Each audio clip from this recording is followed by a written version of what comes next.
am I going to do if Dalvin Cook doesn't score a TD? I got to get out of it. Hey, whoa. Hey, guys, what did I tell you guys about showing up unannounced? I got some top. You know what, never mind. I got nothing going on back here. If you saw something, don't say anything. And if you see the warden, don't say anything. And if you guys came for the knowledge, then this is what we got for you today on the Degenerate Gambling Life. Now get out of here.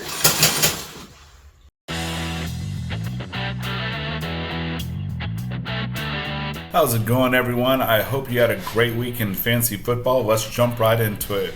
Jordan Love, he is putting up some really good numbers right now for fantasy purposes. Jacob told you to add him again. I hope you started him, because if so, he's probably helping you win this league.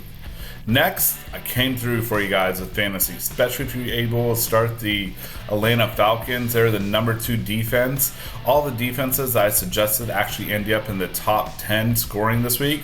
There wasn't a lot of huge numbers like the Cowboys who have dropped 30 bombs, but overall the defenses I gave you are pretty solid, so I hope to keep that up again this week.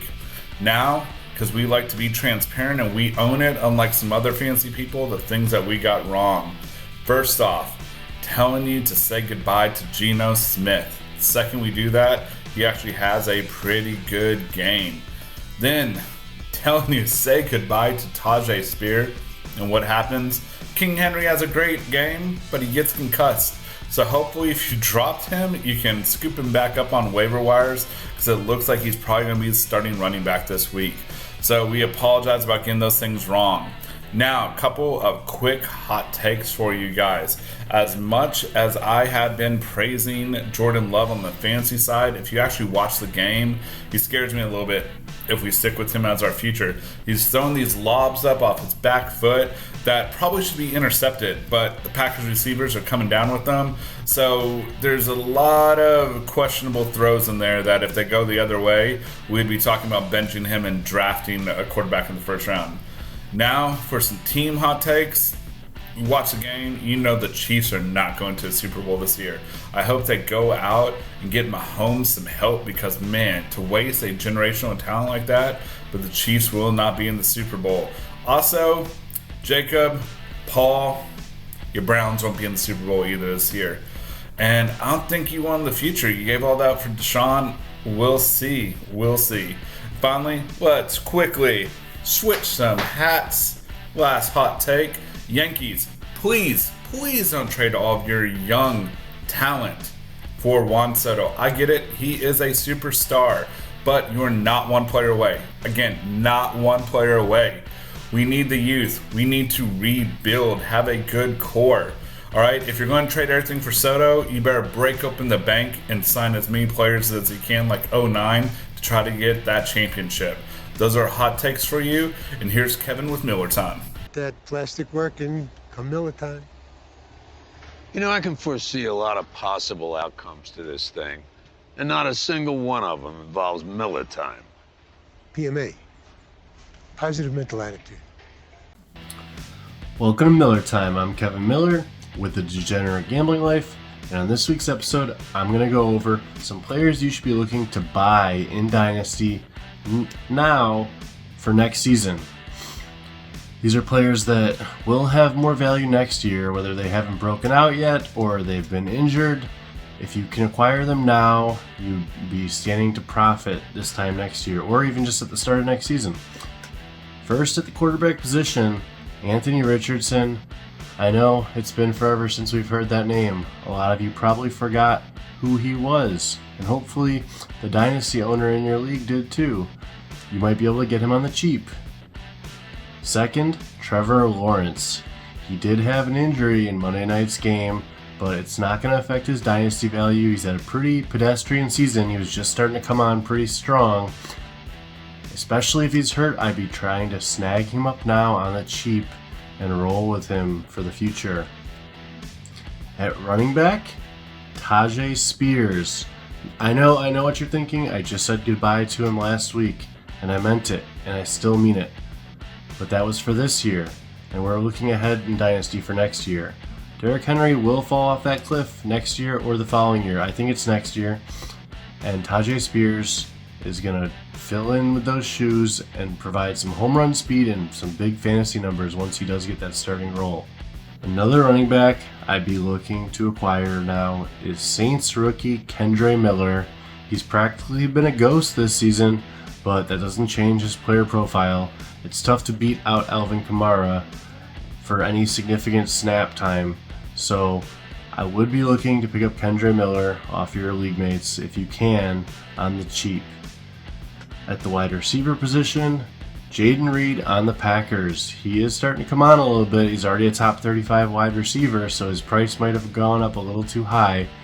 But I still think there's a buy low window for him if you can get him now before the season's over. Another wide receiver, Lions receiver Jameson Williams. He was injured his rookie year, then he was suspended at the start of the season, and the NFL reduced his suspension because now they want us all to gamble our money away. But Jameson Williams did show that speed this past week, and I think now is a good chance to try to snag him up before his price skyrockets. At the tight end position, Pat Freiermuth has shown signs of life coming back from the injury, but he did dud it up this week, so I'd try to get him before he starts showing to be a consistent top 10 to 12 option at the position. And finally, the last tight end, the one, the only, Kyle Pitts. He is at rock bottom, and there's a lot of things that could change that could increase his value.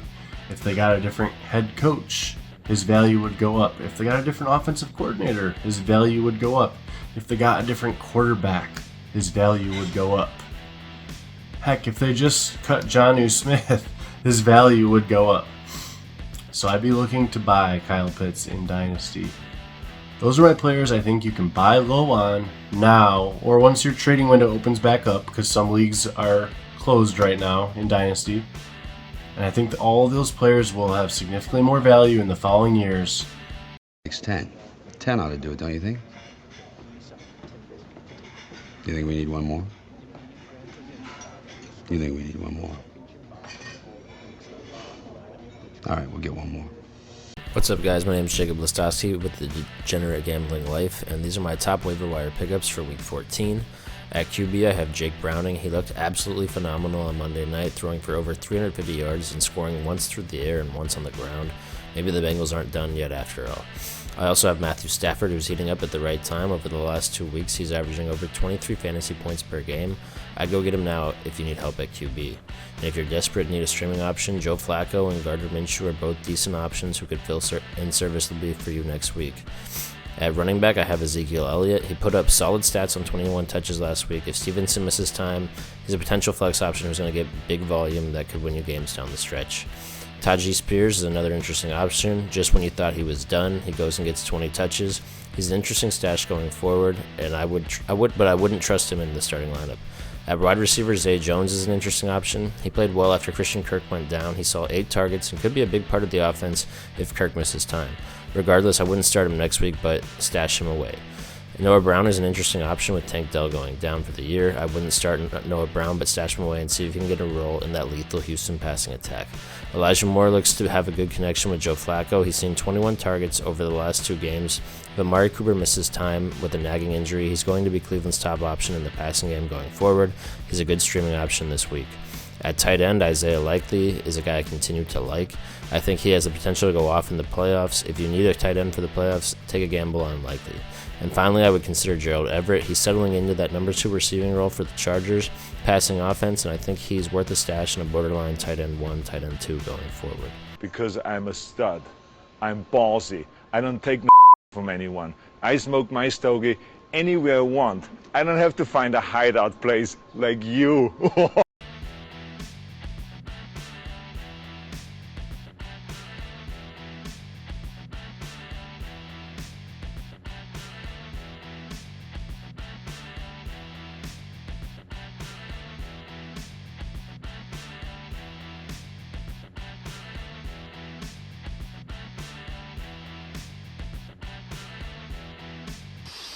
How much you want to make a bet I can throw a football over the mountains? Well, if Coach would have put me in 4th quarter, we'd have been state champions, no doubt. No doubt in my mind. All right, everyone, we're going to do our new segment where we go our start and sits. I'll be doing quarterbacks. So first we got Dak Prescott taking on the Eagles. I expect Dak to keep rolling this week. Then we have Tua T, same thing against the Titans. He should keep rolling along as well. I expect Russell Wilson to bounce back against a terrible Chargers defense. And finally, Gardner Minshew. He'll put up a lot of good numbers just based on the volume, and the Bengals have had a terrible defense, so there's some quarterbacks I'm looking to start. Now, onto the sit side. First, I got Matt Stafford. I know he's been on a little bit of a roll, but he is playing the Ravens, and against good defenses, he's not done that great. CJ Stroud, another one who's put up superhuman numbers, but against that Jets defense, especially secondary, I would sit him if I could. And finally, Trevor Lawrence has been so-so. I know we expected more, but against the Browns, which is top 3 defense, I would look to sit him.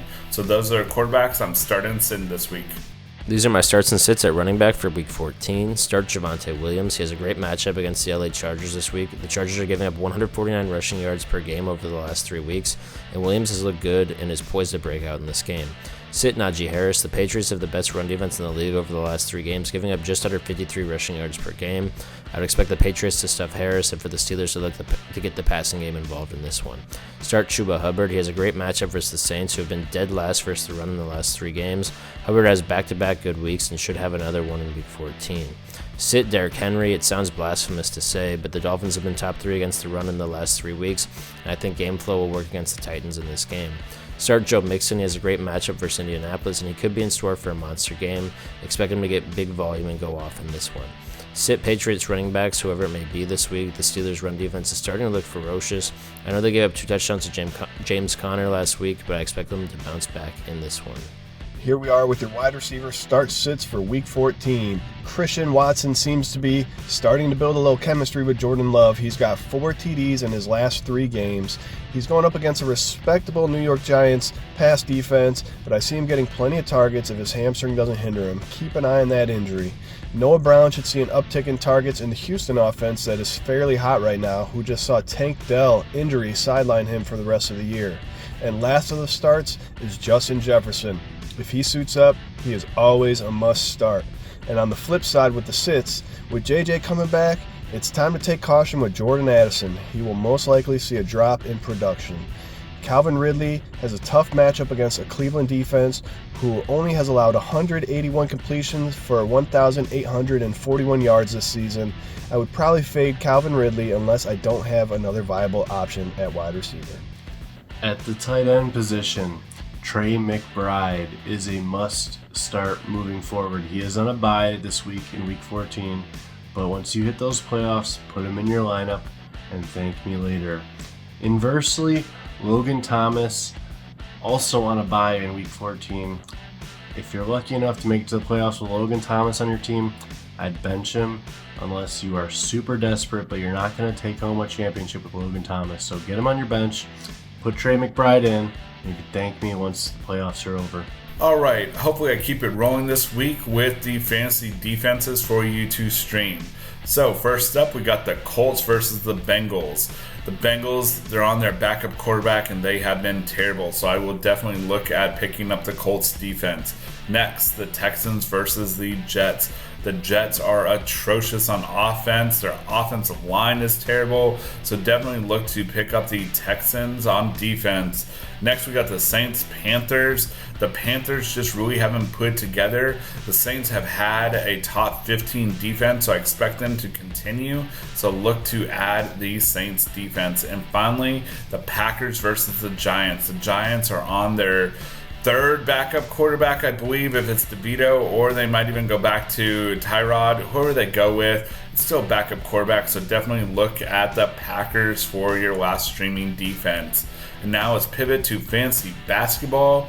First player I'm going to suggest is Reggie Jackson. He's been around for a while now, and he will pop off like this, but he is giving you some great numbers, all right? He's been player number 36 over the last 2 weeks. He's available in 60% of leagues. He's giving you 23 points, 3 3-pointers made, 4 rebounds, 7 assists, 1 steal, and 0.4 blocks per game. So those are definitely some useful numbers. Next, we have Kyle Lowry, Miami Heat. Another point guard that's available in 50% of the leagues. In the last 2 weeks, he's been player 49 overall. He's going to give you 14 points, 3 3-pointers made per game, 5 rebounds, 4 assists, 1 steal, and 1 block. So those are definitely 2 good players that can help you, especially if you're hurting a little bit in that point guard position. So I hope you add those and they can help you out. I didn't think I'd ever need to tell you this, but I would be a bad parent if I didn't.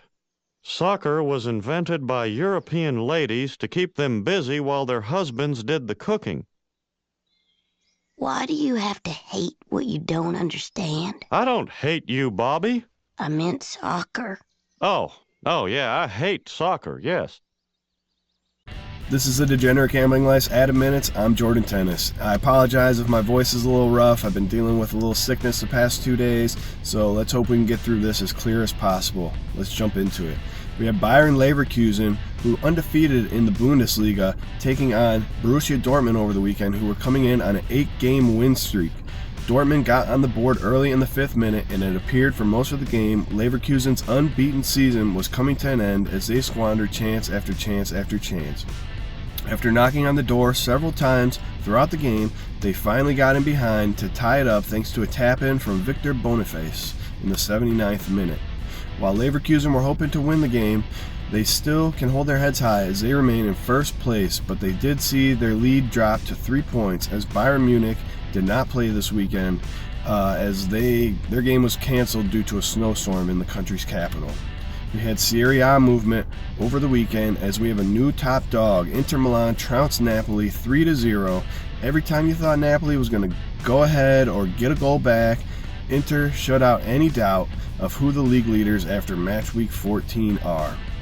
And Arsenal remain in first place of the Premier League after a 2-1 win over Wolves in a game that was really never in doubt once Bukayo Osaka put the leaders ahead early in the 6th minute.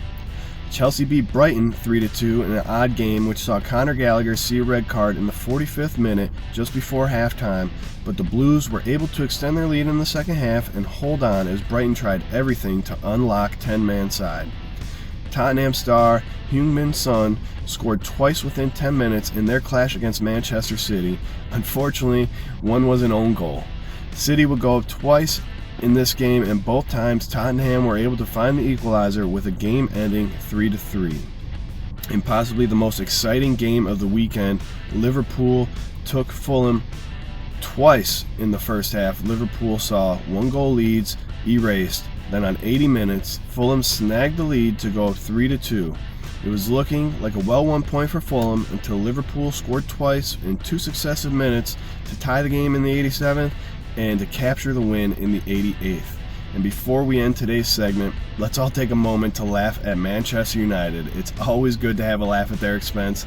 And not only did they drop the ball in the Premier League over the weekend, they lost 1-0 to Newcastle, but on the midweek they saw 2-0 and 3-1 leads wiped out by Turkish side Galatasaray thanks to Hakim Ziyech brace. This leaves Man United in 4th place of their group behind aforementioned Galatasaray and Copenhagen, with group leaders Bayern Munich up on their final group stage game. They will need a win to advance in the Champions League.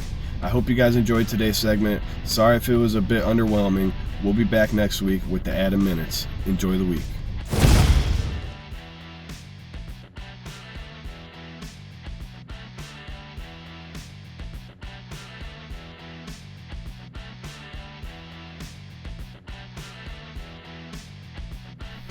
Okay, let's get into a poker hand. This one takes place at Choctaw.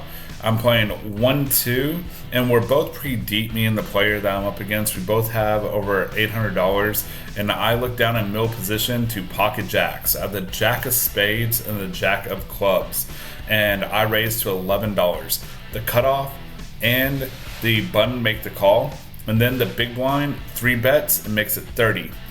I don't want to go 4 ways to a pot. $30 just doesn't seem large enough. So I 4-bet and make it 86. The cutoff and button do fold as I want it, and the big blind calls.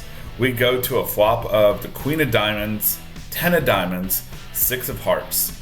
Now the big blind checks and I bet 102.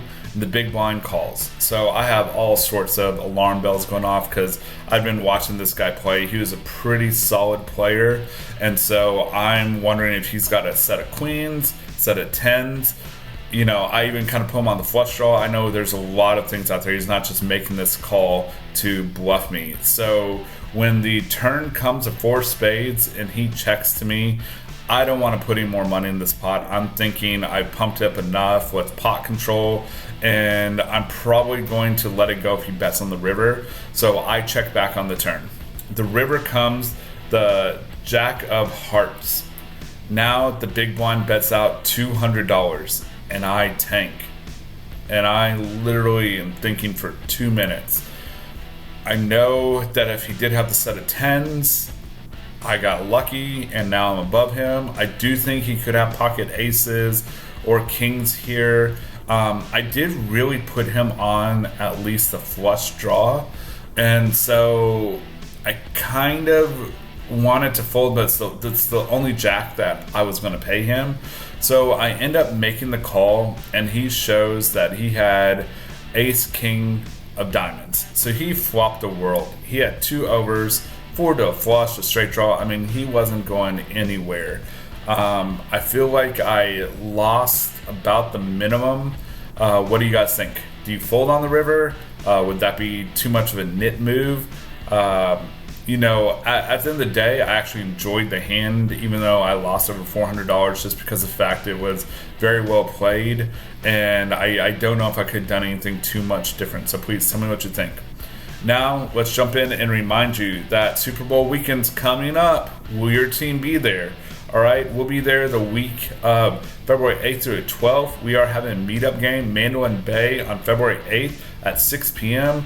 Come say hi to us, play. We'll have some merch, try to get some money off of us. We'll talk different games we like.